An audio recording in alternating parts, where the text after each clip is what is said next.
마태복음 4장 23절을 제가 읽겠습니다. 성경에 주셔도 되고요. 펴시는 동안 두 번 읽을게요.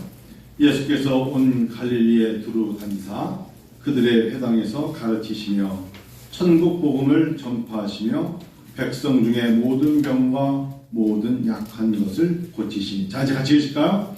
예수께서 온 갈릴리에 두루 다니사 그들의 회당에서 가르치시며 천국 복음을 전파하시며 백성 중에 모든 병과 모든 약한 것을 고치시니. 여기까지입니다. 고치시는 예수.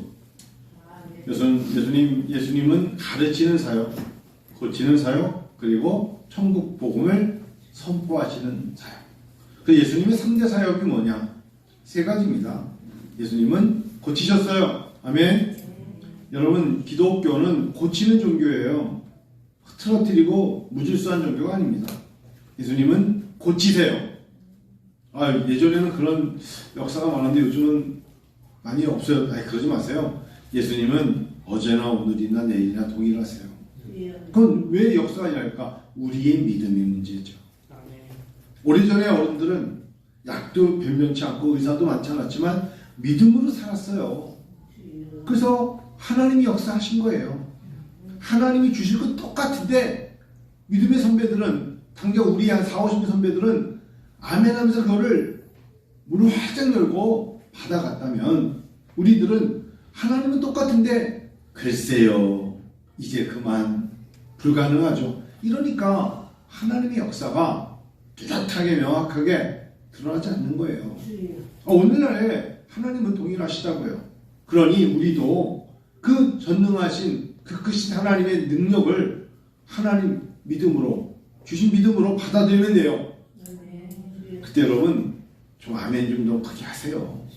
믿습니다.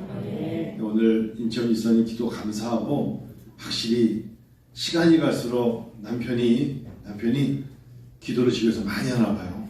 기도가 많이 깊어지고 있어요. 그렇죠? 역시 김단희 쌤이 집에서 아내를 위한 기도를 많이 하는 것 같은 느낌. 그래서 그러니까 여러분 지내보면 알아요. 기도가, 그러니까 뭐 기도를 잘한다 못한다가 아니라 하나님이 이 기도를 참 좋아하시겠구나, 그런 느낌이 올 때가 있어요. 이제 딸을 위해서 기도 엄청 하나 보다, 남편으로부터 지원하네. 참 내가 갖고 있는 내 딸 주여, 우리 원이 정말 하나님과 지혜 주시고 명철 주시고 더 예뻐지게 하시고, 지금도 얼마나 예뻐요. 근데 예쁜 거 그만 입어야 돼. 그러면 다른 사람이 그냥 훔쳐가. 그러니까 그냥 건강하게 해주시고, 지혜, 특별히 믿음으로 살게 하시고. 놀란 게 원이가 아멘 안 되잖아요. 그래서 엄마들은 다 거짓말이잖아요. 아멘도 하고 근데 봐봐, 이제 한 달을 할렐루야 했다 그러고, 그 다음에는 갑자기 방언했다 그러고 막 나옵니다. 믿음대로 될지어다. 믿음대로. 성경은 우리에게 야단치실 때 주님이 얼마나 야단치냐? 믿음이 적은 자들아 왜 의심하느냐? 하나님의 미랄 갖고 저 자식 갖고도 이 자식만 믿음만 있어도 이 산에 들려서 저리로 옮길 수 있다는데 라고 말씀하세요. 자, 누가 들어야 돼요? 목회자인 제가 들어야 돼요. 누가 제일 믿음 없는 줄 아세요? 신학을 배우는 신학생들이 믿음이 없어. 신학교 들어올 때 믿음이 있었어. 졸업반이 돼서 불안해. 왜 불안해 할까요? 개척을 가자니 믿음이 없어. 어느 게 청명받아가자니 믿음이 없어. 교회를, 목회자의 신분을 떨치려고 그래요. 목회라 부르지 말래 이제 목사라고. 그러면서 그냥 다른 일 하겠대. 믿음이 없어서 그래요. 믿음이 없어서. 믿음은 견디는 거예요. 믿음은 구하는 거고요. 믿음은 바라는 겁니다. 믿음은 두드리는 거고, 하나님은 믿음대로 될지어다 하십니다. 예수님은요, 여러분 아멘, 지금부터 아멘 할 준비만 하세요. 그 다음에 여러분 갈게요. 가나 왕의 신화를 고치셨어요. 성경에 있는 그대로. 나사로를 살리셨어요. 귀신 들린 자를 고치셨고요. 38년 된 병자를 고치셨어요. 3년이 아니에요. 38년 된 병자를 고치셨고요. 벳세다의 소경을 눈뜨게 하셨어요. 야이로의 딸을 고치셨고, 백부장의 하인을 고치셨어요. 12에 된 백혈병 환자를 고치셨고, 가버나움의 중풍병자도 고치셨어요. 베드로의 장모도 고치셨고, 두 소경의 눈을 뜨게 하셨고, 그 유명한 소경 바디메오에게 무엇하기 원하느냐, 보기를 원하나이다 하심에 보게 되었어요. 그러면 됐죠. 자, 이제 이 사람들의 이야기에서 여러분과 저도 고치실 줄 믿습니다. 고치시는 주님이세요. 믿으세요. 이런 말은 이제 그만하세요. 여기까지라든지. 여기까지가 어디 있어요? 주님이 생명 있는 데까지 역사하시는 거죠. 여기까지입니다. 더는 안 돼요. 이런 이야기는 그만하세요. 어저께 전철 타고 오는데 계속 이렇게 핸드폰을 보니까 앞에 있는 그 젊은 한 20대 됐을까요? 야, 이성균이 마약했대 뭐 크게 떠들더라. 그래서 이석균인 줄 알고 이석균이 누구야? 이석균이 안 나와. 목소리 좋은 이선균이더라. 근데 어저께 제가 알게 됐는데 이성균 가로치고 기독교 이렇게 나온다면서요. 이게 바로 얼마나 부끄러운 건지 알아요? 마약이 아니라 신약이어야지. 마약이 아니라 구약이어야지. 안 그렇습니까? 꼭 죽을 때 자살 옆에다가 보면 기독교, 십자가 밑에 자살이야. 이게 웬 말이에요? 잘못 배워서 그래. 잘못 배워서 힘들고 지치면 신약 말씀을 먹어야지. 외롭고 힘들면 신약의 말씀을 먹어요.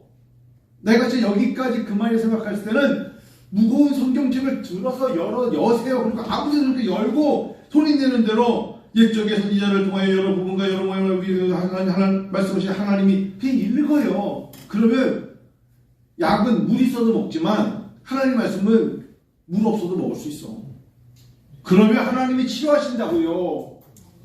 제발 부탁이에요. 우리 교회 성도님들은 다른 약들은 좀 끊어. 하나님 말씀은 많이 드세요.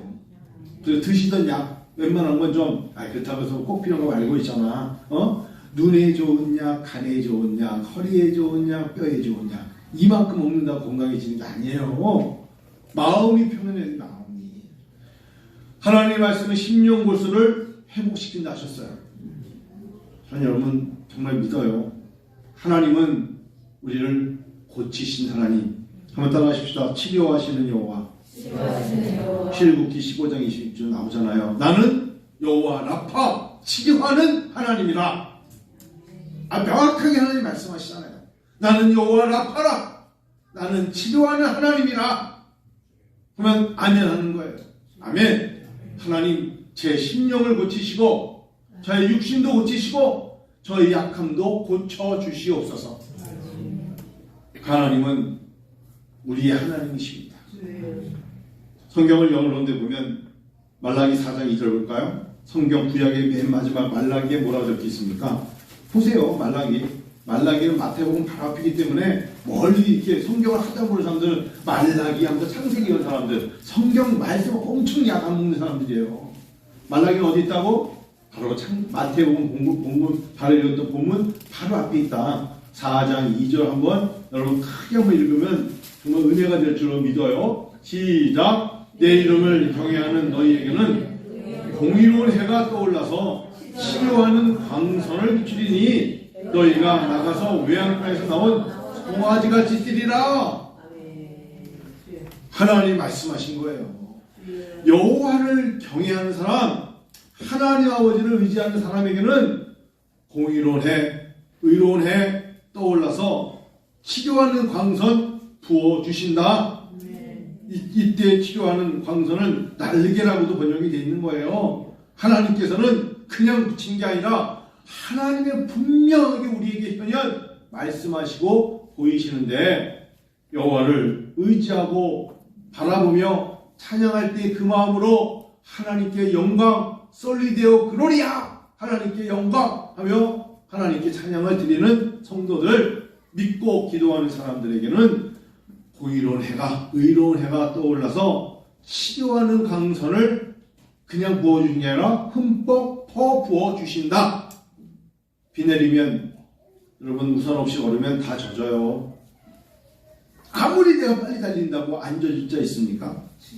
저 어저께 아침에 일찍 나갈 때 우산 하나 들고 나갔습니다. 비가 올까봐. 비 안 왔어요. 그래서 우산 안 썼어요. 근데 집에 올 때 학교에서 준 농심, 그 빨간 보니까 뭔가 허전해. 집에 오니까 아이고 우산을 놓고 왔네. 농심 그거 새우깡 2개 들고 오느냐고 우산 좋은 거 들고 나갔는데 우산을 어디다 놓고 왔는지 기억도 안 나. 놓고 온 거예요. 비가 오지 않았지만 비가 올 거를 대비해서 우산 들고 나갔죠. 비 오면 우산 없으면 다 젖어요. 치료의 강선을 부으시면 하나님 저는 치료가 필요 없다고요. 그러지 마세요. 하나님이 치료하는 강선 부으시면 다 우리는 흠뻑 그 강선으로 치료받게 되어 있어요. 하나님 그러면 내일가에서 찬양 드리면 되는 거예요. 때로는 오후 예배 때 점심 드시고 기다리시는 시간이 유혹이 생길 때가 있어요. 아니, 집에 갈래. 집에 가서 그냥 편안한 옷 입고 그냥 그런 거 있잖아요. 그냥 편안하게 쉬고 싶어. 그런 유혹이 있을 수 있어요. 그것은 이겨내셔야죠. 예배는 축복이에요. 하나님께 나오는 게 얼마나 큰 축복이에요. 매주 오후 예배 기도 임채원 지사님으로 하기로 마음을 굳혀야 되지 않을까. 그냥 어떻게든지 원인들이 나와서 예배 드리면서 농담이고 여러 사람이 하겠지만 그 마음의 중심이 참 소중한 겁니다. 그런 갈등이 있죠. 오후 예배 드리고 가라고 가는 분을 붙잡고 오후 예배 드려요 라고 막 말하고 싶다가도 안 해요. 왜? 그건 진짜 어느 순간에 자발적으로 마음에 하나님이 주실 때까지 우리도 인내해야 돼요. 기다려요. 기다리면 하나님이 어느 순간에 예배 드리고 싶어요. 교회 나오고 싶어요. 기도하고 싶어요. 입 크게 열고 찬양하고 싶어요 라고 왔을 때 그가 그랬을 때 들어주신 하나님 만나면 간증합니다. 하나님이 역사하셨구나.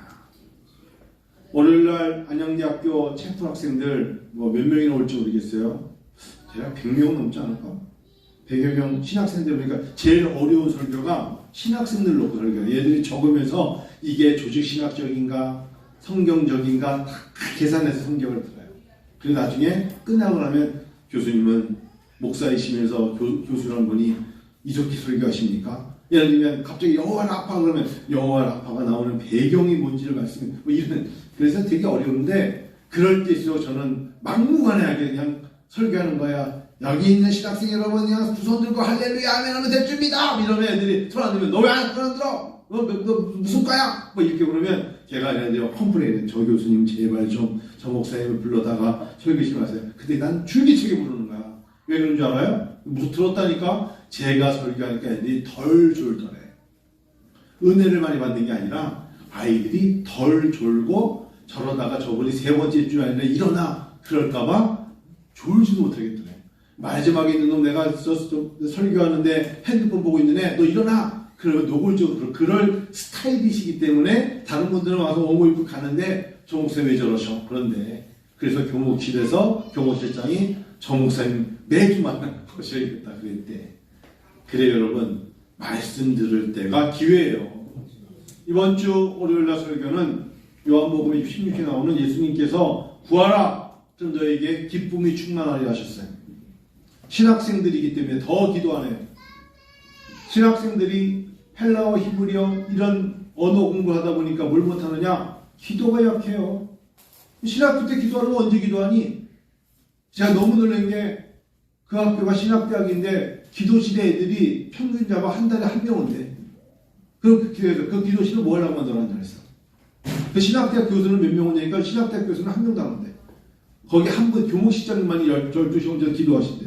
그러면서 그분들은 아이고 거기서 기도했냐 그런데 거기서도 안 하는 사람들이 딴 데서도 안 해. 내가 알기로 자기가 월요일부터 금요일까지 출근하는 그 학교에 나와서 기도하지 않으면 어디서 기도하겠어요. 그래서 설교 끝나고 즉석에서 채플에 있는 학생들 그냥 즉석에서 기도시키려고 그래. 5분 정도. 여기서 기도하자 얘들아. 설교 내가 짧게 할 테니까 두 손 들고 하나님께 기도하자. 제가 지난주 분성교 가서도 똑같이 그랬잖아요. 설교를 짧게 할 테니까 너희들 하나님 아버지께 예수님 부탁해요 라고 기도하면 하나님이 들어주신다. 당장 오른손을 왼쪽 가슴에 왼손을 오른쪽 가슴에 대고 나처럼 이렇게 손을 대고 하나님 아버지께 예수 이름으로 기도합니다 라고 기도하자. 하나님이 들어주신다. 믿습니까? 연약한 육체를 두려워만 하지 말고 가슴에 손을 얹어 두 손을 붙잡고 무릎 위에 두 손을 모으고 하나님께 기도하면 하나님이 들어주신다. 믿습니다. 마가복음 16장 보고 이제 말씀 마칠게요. 마가복음, 마태복음 뒤에 있는 마가복음 16장 17절 볼까요? 마가복음 16장 17절 18절. 자, 우리 16절부터 읽어요. 마가복음 16 시작. 믿고 시작. 세례를 받는 사람은 구원을 얻을 것이요 믿지 않는 사람은 정죄를 받으리라. 17절. 믿는 자들에게는 이런 표적이 따르니 곧 그들이 내 이름으로 귀신 쫓아내며 세병원을 막으며. 18절. 뱀을 집어올리며 무슨 독을 마실지라도 해를 받지 아니하며 병든 사람에게 손을 얹은즉 나으리라 하시더라. 아멘, 아멘, 아멘. 그래요. 이게 복음이라. 예수님이 하신 말씀이에요.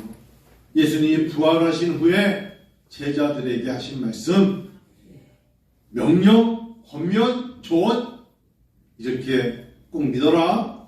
너희가 믿으면 구원받아, 믿지 않으면 정죄받는 거야 말씀하시고. 근데 믿었다는 건 너희가 놀라지 마.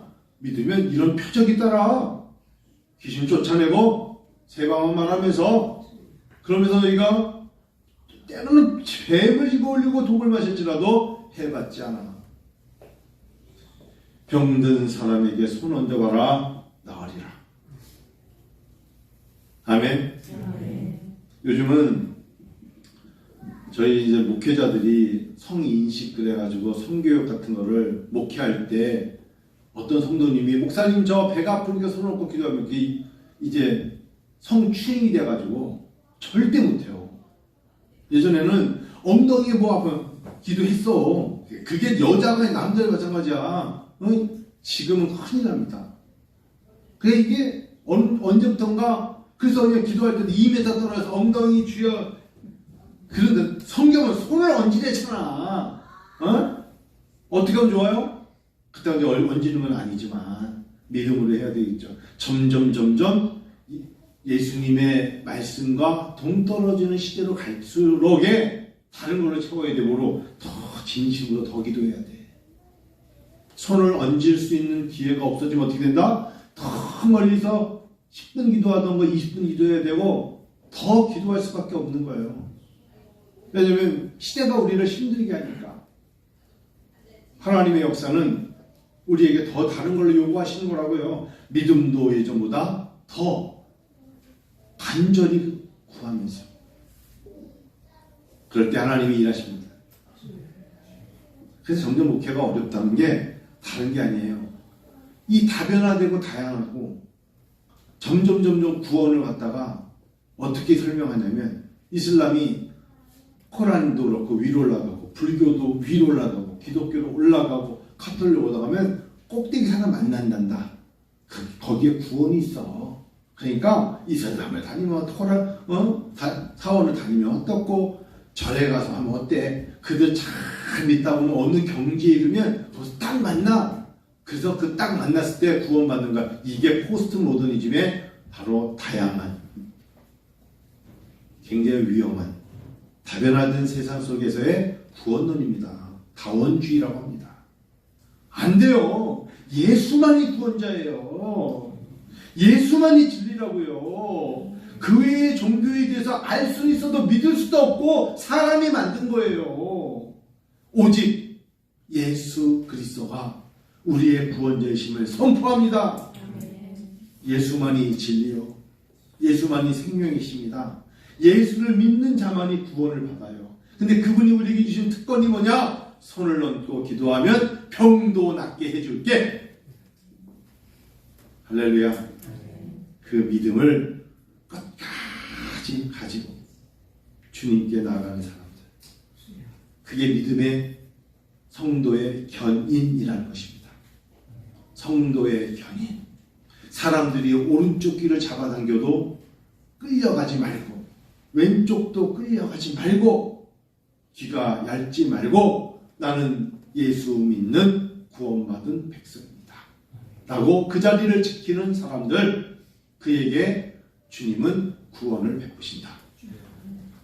갑작스럽게 교회가 부흥한 것을 사람들은, 요즘의 젊은 30대 목회자들이 특별히 이단성적인 교회를 부러워하며 비슷하게 따라갑니다. 그리고 그것을 미혹하고 현혹하여서 사실은 그런 방법적인 것을 가지고 사람들의 마음을 빼앗아 모이게 하려는 사람들이 참 많이 일어납니다. 예수님이 제자가 몇 명인 줄 아십니까? 12명이었습니다. 그 중에 한 명이 유다였고 11명을 통하여서 마가복음 16장 거의 맨 마지막 말씀을 이루십니다. 자, 우리 15절 한번 읽어봐요. 16장 15절 시작. 또 이르시되 너희는 온 천하에 다시며 만민에게 복음을 전파하셨어요. 내 평생에 한 명밖에 전도 못했는데요, 괜찮다는 거예요. 복음을 전파하라. 그제야 끝이 오리라고 말씀하셨어요. 시간이 걸릴 뿐이에요. 근데 사단과 마귀의 잘못된 영에 현혹하는 영에 틈을 타서 잘못된 진리에 어긋나는 길을 가면 돌아오기 어렵습니다. 목회도 마찬가지입니다. 이단은 굉장히 미혹합니다. 이런 방법을 써봐요. 저런 방법을 써봐요. 그 안에 복음은 없고 1년 12개월 52주 내내 성도의 교제만 있고 먹고 마시고 매주 토요일이면 모여서 파티하고 주일날 가보면 사람은 없고 뭐 사람을 초대해서 먹고 마시는 거에 충실하면 언젠간 예수 믿겠지. 그 사람은 정말 듣기 싫어요. 왜냐면 입이 열려야 믿음이 열린다는 그런 엉뚱한 소리. 뭐 입에다 많이 쳐넣어줘야만 그 다음에 사람들이 배 두들기때 예수. 그렇지 않아요. 예수님 그러신 거 보셨어요? 산상수훈에 사람들이 말씀을 듣다가 배가 고팠어요. 해가 저물었어요. 예수님이 그 제사 가서 오병이어를 일으키셨죠. 뭔가 순서가 바뀌었다. 물론 우리가 성도의 교제가 얼마나 중요합니까? 먹기도 해야 되죠. 예수님도 코이노냐 예수님이시니까. 그러나 그런 방법적인 걸 가지고 사용해서 교회를, 목회를, 성도를, 그리고 성장이라는 단어가 붙어버리면 위험합니다. 굉장히 위험합니다. 우리가 오늘처럼 진리 안에 기쁨을 누리고 구원의 감격으로 찬양하며 하나님을 바라볼 때 주시는 은혜, 은총, 하늘의 문이 열려짐을 체험할 수 있는 영안, 그리고 영의 양식이 말씀으로 감격을 누릴 때 우리는 건강해지는 겁니다. 그리고 하나님의 역사가 임하게 될 줄로 믿습니다. 두 손 모으고 치료의 하나님을 찬양하며 기도하십시다. 여러분, 이 시간에는 이제 여러분이 기도하세요.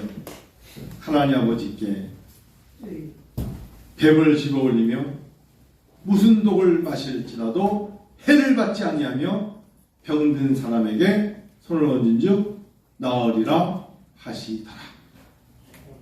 마음에 상함이 있으십니까? 상한 마음도 하나님께 고백하여 치료를 받으세요.